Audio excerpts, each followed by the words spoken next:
All right, thank you very much, Janice. Just glad everybody's okay there. All right, well, this guy here is normally giving you some great financial advice. This morning, if you're a college student, okay, we're about to go into college, he is going to be the wise sage you need to listen to. We're talking about Stewart Welch from the Welch Group. Good to see you, Mayor. Morning, Mike. All right, so, I didn't know this. So when you were thinking about going to college, around that time, those years, those formative years in that part of your life, you wanted to be a karate instructor? Well, the summer before my freshman year, I was in college Okay. and started taking karate back when karate was just being introduced in the United States. And so you can imagine you could get hooked on it. Yeah. And I can remember riding with my dad saying, I think I want to be a karate instructor.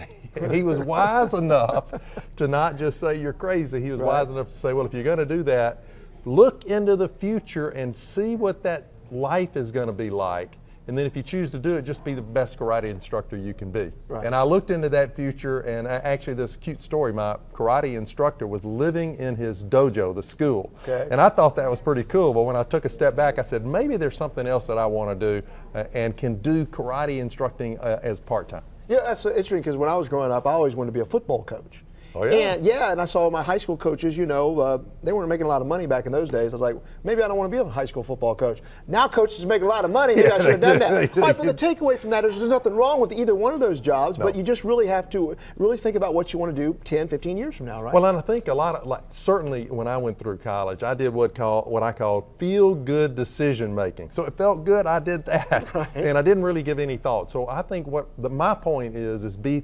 thoughtful if you're a college student or a parent of a college student, be thoughtful about that path that you're taking. The major that you're taking is going to make a difference. Because college is expensive. It is very expensive. You want to have a good return on your investment, and not that money's everything, but you do have to consider things. Well, you don't want to get out of college with, say, 30,000 student loans and be in a major where you either can't get a job or that job pays a very low wage that you've got to now pay back student loans over years and years and years. So you want to be, very thoughtful. And I know when you're talking about being thoughtful, when you look at the data, the types of industries that are getting jobs out of college, there's really just maybe a small sector, right? Well, I think when you look at job opportunities, when you graduate, and I graduated in this major, the ones that are getting the most job offers are what I call the numbers majors. That could be engineering, it could be economics, it could be computer science, it could be business finance. So anything around those numbers, they're having more opportunities.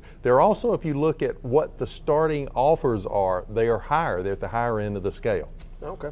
Well, hopefully you all will consider that. If you're a college student getting ready to go to college, at the end of the day, it's really about doing something that you're passionate about. It's about passion, but also, again, I think be very thoughtful as to what does that future look like. And you can look at somebody who's ahead of you that's been working for 10 years and get an idea of that. Get an idea of that. All right. Stewart Welch, some wise advice. Thank you, sir. Thanks, Mike. I don't want to get near you. Karate chop. Right.